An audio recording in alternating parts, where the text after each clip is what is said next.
Welcome to all of you that are joining in on the Lance Wallnau Show. Thank you for making this the show that is now breaking the 9 million download barrier all across the fruited plains of the United States. We are trying to be that voice of reality and prophetic truth that is neither bringing out the pom-poms and celebrating what should be celebrated, nor is it dire or pessimistic when there's reason for optimism. Let me give you an example of what I'm talking about. When you look at the omnibus bill and you look at the way in which money has been spent by the out-of-control Congress and Senate, the uniparty, seemingly bent on creating a Great Recession depression, it's comforting to know that the American business outlook amongst some of our tribe is very optimistic. You know why? Because there's a Bible verse that says, "My people perish for lack of knowledge." If you have the right knowledge, you actually are in a position where you are like the Bill Gates or the Soroses, where you're not taken, you're not set back by world shaking, you're advancing. And this is a jealous obsession of mine. Why are believers not the head instead of the tail? Why are we not winning instead of losing? I'll tell you why. It comes down to knowledge. We have 7 hours of the most cutting-edge training you've ever seen in your life. It's a financial survival guide, 18-page, full detail instructed outline on what you need to do, plus about 7 hours of in-depth training and everything from real estate to the market, to commodities, to gold, to silver, to cryptocurrency. There's a vast variety of resources that are available. I want you to go to lancewallnow.com/great and access the training, the content, and the guide. You don't need to be caught by surprise. You don't need to be pessimistic. God has a financial plan for you. lancewallnow.com/great. Go there right now and download that app, and let's go into our program.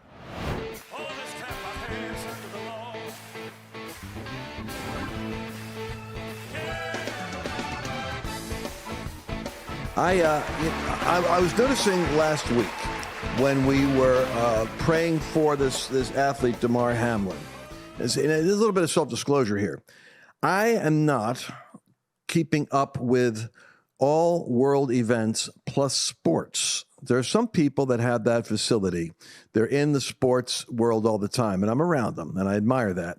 But they know all the athletes. You know the games. You know the playoffs. They know what even the Las Vegas odds are on who's going to do what. So when Damar Hamlin, I saw an early report came, I don't know where it was, from Gateway Pundit or something, about Damar Hamlin. Another athlete was basically the title, collapses in the middle of a major NFL game. It's like the Buffalo Bills, right? So I didn't know whether he had collapsed and died. Evidently, his heart did stop, but they resuscitated him. And I don't know if they had to do it more than once, but it was a big deal. And of course, it's been in the news. What's unfortunate is other athletes, soccer players, and other different sports have had the same thing happening. But for some reason, this one caught the eye of the media.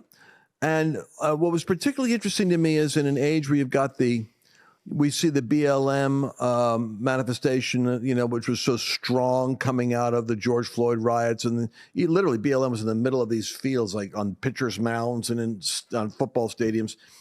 And I'm watching that and I'm seeing kneeling in prayer. And they're kneeling in prayer for the purpose of, praying for Damar Hamlin. And I'm noticing that nobody's complaining. You ever notice that? No one complains when it's like when the tragedy strikes, all the atheists and the anti-religious, they just head for the hills. They know better than to mock your prayers and all that stuff. When you have these shootings, all these big mouth leftists, say, "Yo, your prayers are doing a lot of good." But if you're at the site where you're praying for someone on the ground, everybody shuts up. It's like a reverence comes over. America still at its core is a nation of faith, believe it or not. It's in our DNA. When the crisis comes, we actually turn to God. The majority have that sense in their bones. Anyway, so Damar Hamlin is a human being, and I wrote, and some people really push back on me on Twitter, which is why I like Twitter, because it's an immediate feedback mechanism. Facebook takes a little while or a little more sluggish. But I'm checking out my @LanceWallnow Twitter feed a lot because I'm posting aggressively. I do it on Getter too, obviously, but I'm trying to support Musk. with taking back Twitter. So I'm active there more.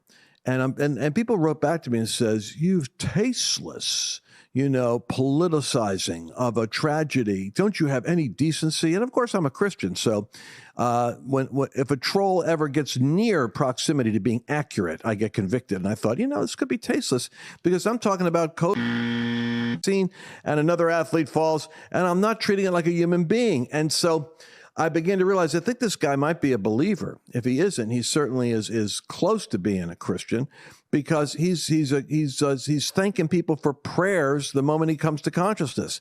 He's saying how God is using this in a way that he never expected. That sounds like a Christian to me. But I want you to watch this little Twitter segment because we got a little video. Now you put a human being, a face, a voice, a young man behind the incident, and suddenly I realize why I don't want to be cavalier about dealing with anyone's collapse on a field, because these are real three-dimensional human beings just like you and me. And when they're beautiful young men like this, you could see why prayer was desperately given. Have good vibes around some good people. Me, I'll be there. A couple of my teammates will be there. Just seeing.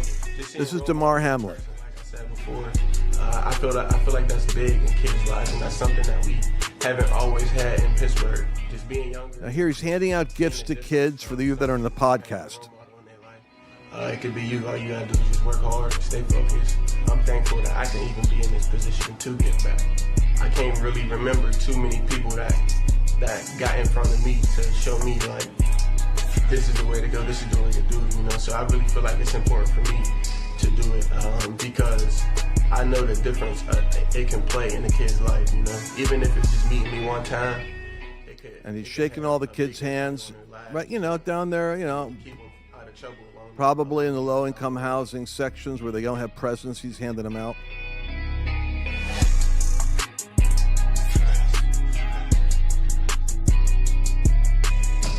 Beautiful, beautiful. All right, let's cut out there. So what I'm saying is, there's the human being, Mercedes. There's a young man, it could be a member of our church or something like that, a young guy. And you can see he's saying, I want to give back, I want to give out, because so many times the athletes are celebrities and heroes, and the kids don't ever get. I never had anybody came up to me and gave me a gift and encouraged me and represented God to me. And so it's a beautiful thing. What I'm saying is, you put a face and a name and a human being behind the statistic, and it becomes even more real. And we never should be desensitized to that reality about human beings. 100%. Now, 100%, that's such a Bannon statement. I know. 100%. We got a funny story that goes with that too, but with the Steve Bannon. But I do think 100%. I think you're bringing up a really interesting and important point, that what we can never do, especially as Christians, turn people into they and thems and it, as much as those people may want to be they and thems. They are not they and thems. Yeah. They are a child made in the image of a living God, and we have to see them like that, And I mean, that's all people, So it's important that it's on both sides, that when you lose that ability to empathize with another person, no matter what choices they've made, where they are in life, how much, if they're, because people do that even sometimes with homeless, the homeless population or the poor community. And I see you and Annabelle actively reaching out into those communities in Fort Worth. I was watching him, I'm saying, well, I do that at Christmas because that's Annabelle's demographic right there. This portion is too hot to handle for social media. Go to lancewallnow.com/podcast to listen to the entire show. But I want to make sure that you guys have heard me on this, that there's going to be, do you think there's going to be any kind of an expose that's going to be coming with the new the Paul McCartney I know. band on the Kevin run McCarthy, yeah. in the Republican Party? I think it's going to be really interesting to see what happens. And I thank goodness, right, for those 20 Republicans that held out and renegotiated the Rules Committee. I mean, I think it's going to open up a whole new world for us.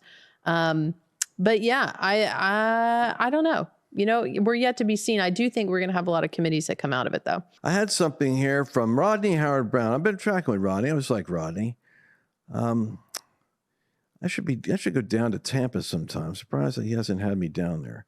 But Rodney put something out about what was coming out of this. It's in my Twitter feed. I'm sorry. got to go down a couple of days. But he did a really quick summarization of what was accomplished in the McCarthy delay.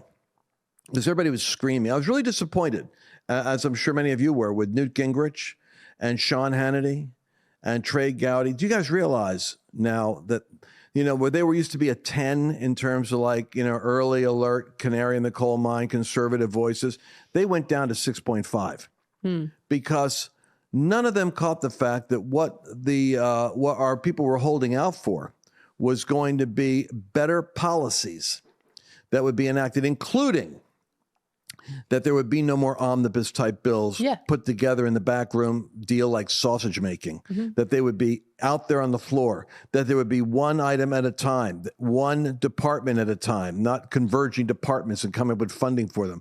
And you guys understand this. I know that you're an educated audience here that are watching this, but you understand that the real mischief of the omnibus bill, the reason why, my turtle here, the hippo here, that the reason why McConnell is so bad for us is because the one weapon that we have is the appropriations for funding.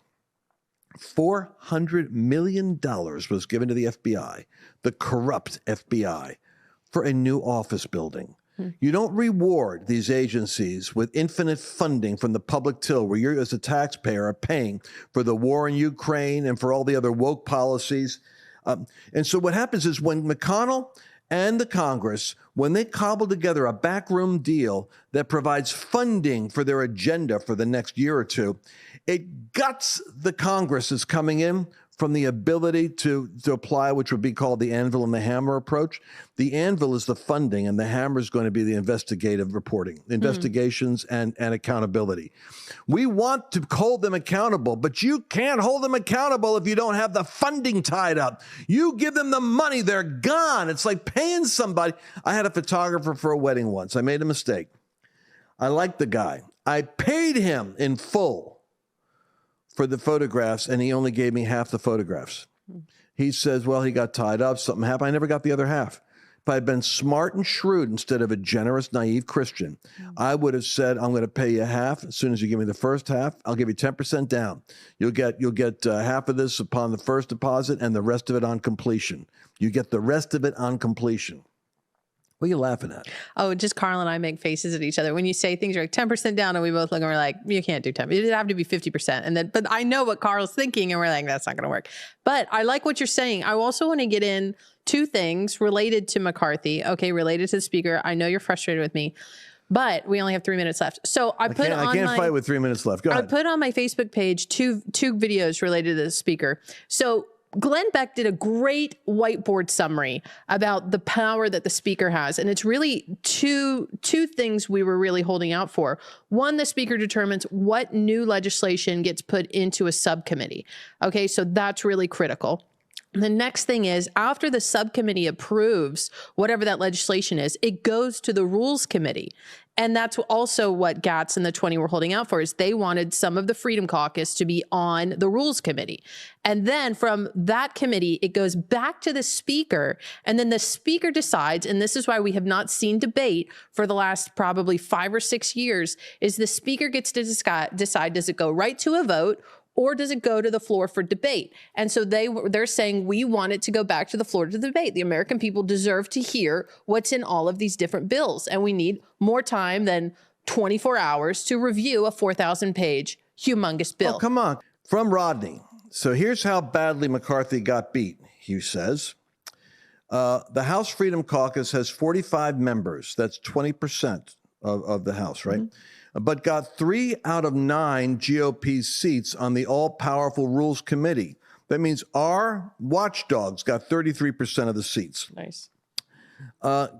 Kevin McCarthy only wanted to give 2. They got 3. 3 is huge because it's a veto power on every bill that McCarthy comes up with. The Freedom Caucus will now control every single bill in the House. Mm-hmm. Bam. It's good. They control it. So Trey and Hannity and Newt, what the heck is going on with you guys? Are you telling us the truth? Are you part of the uniparty, conservative movement or what? I think they are. I think they're a little bit like, they think our people are radical and out of control. I think they went down to a 6.5 on my Richter scale. No, powerful. That's trouble for you guys. I'm sure they're going to be nervous tonight when they start comparing notes. Say, Lance Walnut put us at 6.5. I'm sure they will be. Hey, did you see the bad lip reading though of the congressional hearings where it's like it's Gatz and it's McCarthy and they're going back and forth and somebody dubbed it as a bad lip reading, guys? It is so funny. I put it up on my social media so you can go see it. Follow Sadie. All right, how can they do that at Mercedes at? Yeah, you just go to mercedessparks.com and you can see everything. Pick a social media platform you like and everything's open. By the way, people are telling me all the time, and I travel around, so I'm going to be out there in San Diego this weekend. It's not San Diego, it's San Marco. San Marco, but I got 28 seconds here. Where am I going to be? San Marco at the Awakened Church. Awakened Church, San Marco. But people are stopping me all the time going, well, how come you're not on Real America's Voice? I am on Real America's Voice. It's just they moved my time slot so that I'm before Bannon instead of after Bannon. But here's the deal. You can get Lance Walnut Show 5 days a week. That's my only advertising right now. 7 days a week. 7 days. They're working me like a dog, people. All right, so what you want to do is go to lancewallnow.com/podcast, and you can catch every broadcast. lancewallnow.com/podcast. We'll see you again tomorrow. Hey there, you just listened to an excerpt. That's a little bit of the podcast. So if you want to get the whole thing, because there's a lot more content there, go to lancewallnow.com/podcast, and instead of getting an excerpt, you get the entire message. Friends, the news headlines prove only one thing, and that is that the world is actually a very fragile place right now.